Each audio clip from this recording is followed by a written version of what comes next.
Myths are lies, and therefore worthless, even though breathed through silver. That is a quote by C.S. Lewis, before his turn to the faith. Too many people do not understand reading.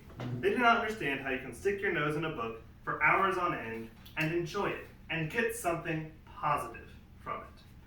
So that is what I'm here to tell you about today. Why should you read? So why? Well, reading increases your vocabulary. The average vocabulary size of somebody who does not consistently read is around 20,000 words. The average vocabulary size of somebody who consistently reads nonfiction is around 29,000 words. And the average vocabulary size of somebody who consistently reads fiction is around 32,000 words. Reading increases your vocabulary. Reading increases your empathy. The man who reads lives 1,000 lives before he dies.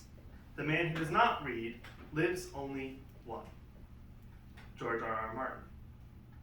Reading is a consistent exercise in placing yourself into the shoes of others.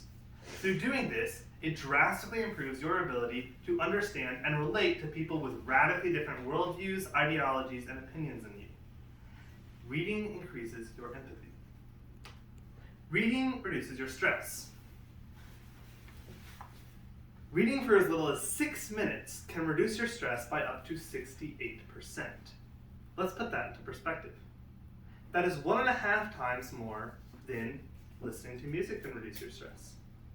That is 2 times more than drinking a cup of coffee can reduce your stress. That is 4 times more than taking a walk can reduce your stress. And that is 7 times more than playing a video game can reduce your stress. Reading reduces your stress. Reading increases your attention span and memory. Study after study has shown that by sticking your nose in a book for hours on end, you improve your ability to do just that. Pay attention to one thing for hours on end. In addition, they have shown that through processing so many new stories and perspectives and ideas, you are actually increasing your own ability to remember things in your own life. Reading increases your attention span and memory. Reading helps your mental health.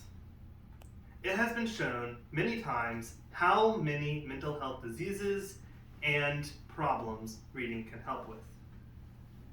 Elderly people who consistently read have a mental health that declines at a rate 32% slower than elderly people who do not consistently read. Consistently reading decreases your chance of Alzheimer's by 2.5 times. And those are just the things I have time to talk about. Reading helps your mental health. But I don't have the money to read. Reading is expensive. And it is. Books are expensive. Libraries will get you through times of no money better than money will get you through times of no libraries. Ann Herbert. Even if you can't afford a library card, there are thousands, hundreds of thousands of free books online and free audiobooks on YouTube. You can afford to read. But I don't have the time. It takes a long time to read a book. You can find the time to read. Even if it's something as simple as downloading a book onto your phone, and every time you have 5 minutes to spare, you read instead of scrolling through TikTok or Twitter or Facebook or social medias, you can find the time to read. Even if it's something as simple as reading for the hour before you go to bed, which is actually a very good idea. People who read for the hour before they go to bed fall asleep faster and have less nightmares than people who do not. You can find the time to read. And you should. Reading increases and helps with almost every aspect of your life in many, many more ways than I have time to talk about. So let me close with a word by Dr. Seuss. Fill your house with lots of books, from all the crannies to all the nooks.